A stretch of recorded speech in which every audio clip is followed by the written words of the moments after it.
All right, folks, let me level with you. 2025 is not business as usual.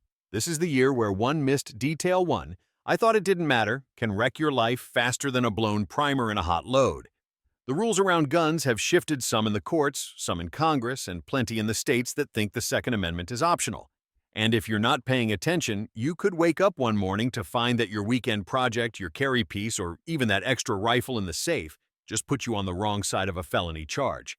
10 years, six figures in fines, permanent loss of rights. That's the kind of oops we're talking about here. I'm not here to scare you. I'm here to walk you through the biggest traps in 2025 so you can dodge them and stay free. On March 26, 2025, the Supreme Court handed down Bondi v. Vanderstock. And let me tell you, it slammed the door on ghost gun loopholes harder than a sheriff kicking in a saloon door. Here's the deal. The ATF rule that started back in 2022 said unfinished frames and receivers, those so-called 80% lowers, count as firearms if they're basically ready to be converted into a working gun. For years, it got tangled up in the courts with people cheering and jeering depending on which circuit you were watching. But in March 2025, SCOTUS made it final. Those kits are firearms under federal law. That means they need serial numbers, FFL transfers, and background checks. No more mystery box Glock builds ordered online like you're shopping for airsoft parts. The consequences are brutal if you ignore this. We're talking felony territory, up to 10 years in prison and a $250,000 fine under the Gun Control Act. And don't think the feds won't flex. The ATF already has stings running at gun shows and online marketplaces. I heard a story about a guy who bragged on a forum about finishing 3 Polymer 80 kits in one weekend. Within 2 months, ATF showed up with a warrant. That Garage Pride project turned into a one-way ticket to losing his rights permanently. Now, I'm not saying you can't tinker anymore. If you're into gunsmithing, there are still perfectly legal ways to do your craft. But ghost gun kits are no longer the casual hobby they were. If you want to build you better, either start from raw billet and do the full machining yourself, or go through a licensed FFL like everybody else. And for crying out loud, keep your paperwork straight. The days of shrugging and saying it's just a part are over. This is why I call it a slamdown. SCOTUS didn't just rule, they put a giant exclamation point on the ATF's authority here. If you're still playing games with unserialized kits in 2025, you're not being clever, you're being reckless. And reckless is exactly how guys end up explaining their life choices to a federal judge. Let's get one thing straight. The ATF is not your buddy, it's not your range pal, and it sure as hell doesn't care about your private collection excuse if you're flipping guns like used lawnmowers on Craigslist. In 2024, the feds finalized a new rule that redefines when you're engaged in the business of selling firearms, and 2025 is the year they're rolling that hammer with full force. Here's the ugly truth: you don't need a storefront, a neon sign, or an employee named Earl behind the counter to qualify as a dealer anymore. If you're making repetitive sales advertising online or doing weekend hustles at gun shows, congratulations, you just painted a giant ATF target on your back. And no, saying I'm just thinning the herd doesn't cut it when the herd magically regenerates every month with new AR lowers, pistols, and optics. What does this mean in practice? If you're selling without an FFL when you should have one, you're in felony country again. Same penalties as the ghost gun mess, up to 10 years in prison, a fat $250,000 fine, and kiss your rights goodbye. The ATF doesn't need to prove you made a living from it, they just need to show a pattern. Sell 3 pistols here, 4 rifles there, post about it on a forum, boom, you're in the business. And the enforcement shift is real. In 2025, after the whole zero-tolerance debate from the Biden era, the rules still stuck even as the White House changed tone. They're not playing around. Gun shows, online sales, even parking lot trades are getting more scrutiny than a politician's tax returns. Look, I get it. We all love a good deal, and moving a piece here and there used to feel like a handshake between friends. But if you're still treating 2025 like it's 1995, you're cruising for a bruising. If you want to sell regularly, do it the smart way. Get your FFL, keep your logs clean, and stop thinking. Private sale means private from the law, because when the ATF knocks, ignorance won't save you. This isn't paranoia, it's reality. And pretending otherwise is how good folks wind up on the evening news with their collection hauled out in evidence boxes.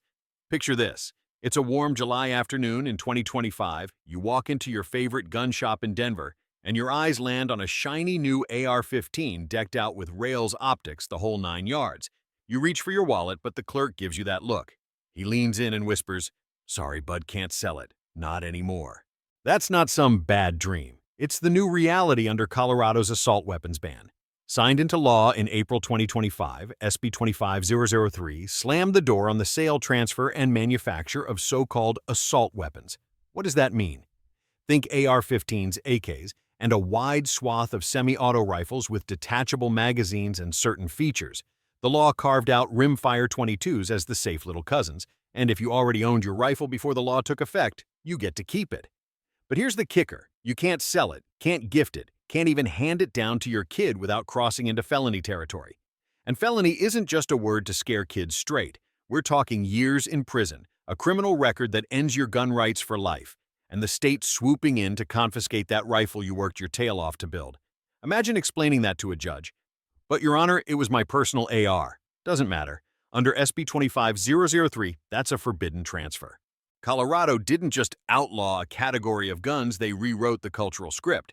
The state that once prided itself on Rocky Mountain freedom is now drawing lines that look more like California's playbook with snow on top.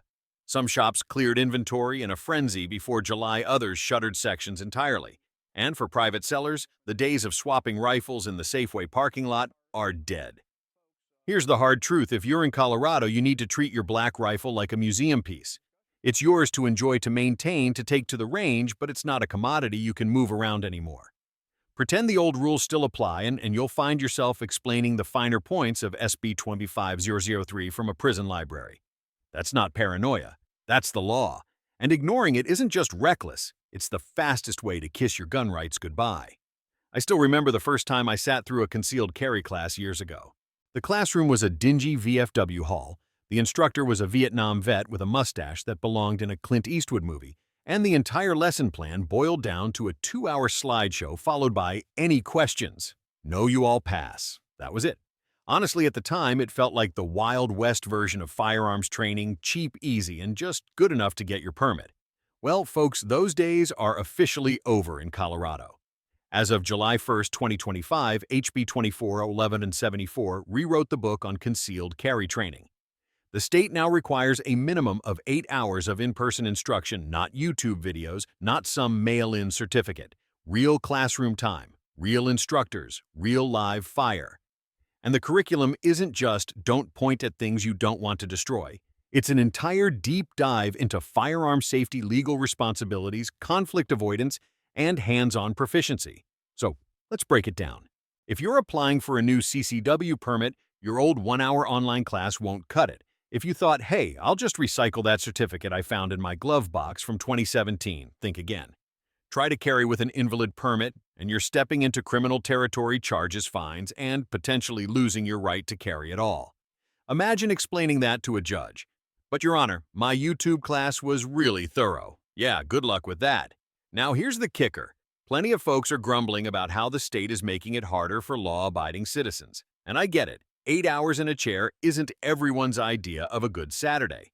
But here's the silver lining. Real training actually makes you sharper. It forces you to know not just how to shoot, but when to shoot, and maybe more importantly, when not to. And if you ever find yourself in a real defensive situation, that knowledge could save your bacon and keep you out of a cell. So, if you're in Colorado and thinking of skipping the new requirements, don't. This isn't one of those laws you can half ignore and hope nobody notices. The state isn't playing games anymore. Take the class, put in the time, and come out not just legal, but better prepared. Because the only thing worse than losing your right to carry is sitting in jail next to a guy who brags about his nickel-plated sissy pistol while you wonder why you didn't just take the dang 8-hour course. New York has always been the kid in class who turns in homework early just to remind the rest of us we're behind.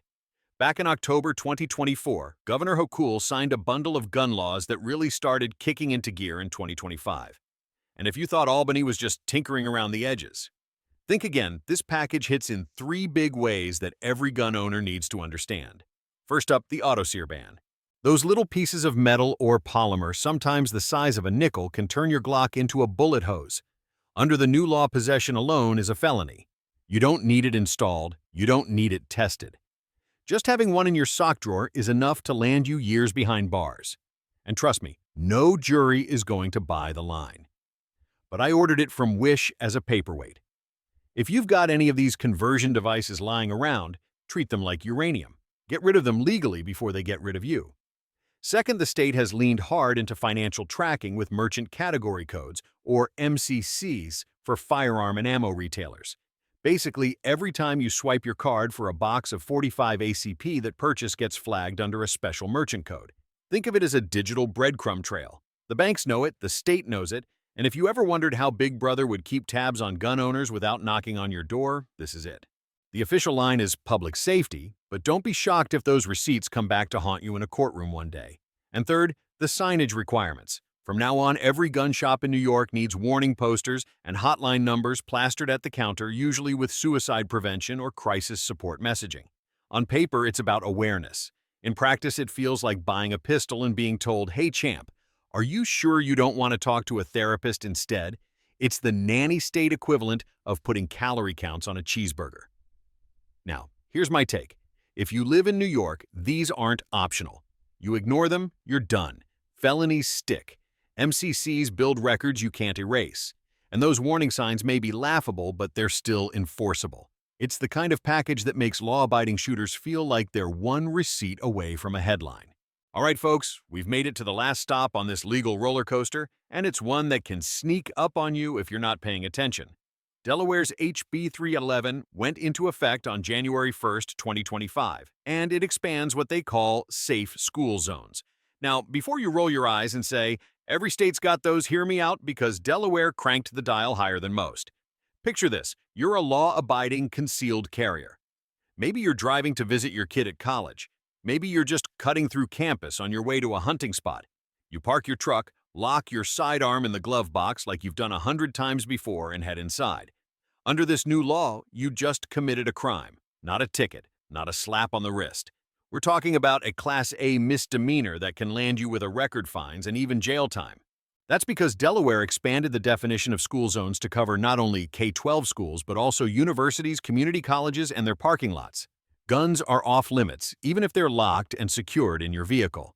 The line is drawn hard. Campus property is a no-go period. The scary part isn't just the penalty, it's how easy it is to trip over this law without even realizing it. A simple detour, a wrong turn into a university parking structure, or parking near a sports arena tied to a college could put you on the wrong side of the law instantly. So, as we close out this list, let this be your wake-up call.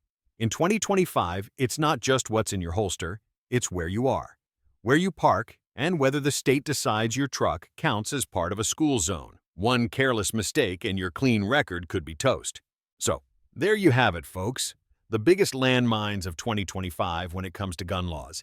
From ghost guns and new ATF rules to campus zones and storage traps, the game has changed and ignorance won't save you. Miss one of these details and you're not just risking a fine, you could lose your rights, your guns, even your freedom. But remember, knowledge is power, and staying sharp is how we protect the Second Amendment every single day. Keep training, keep paying attention, and stay free. Hit subscribe, we've got more battles ahead.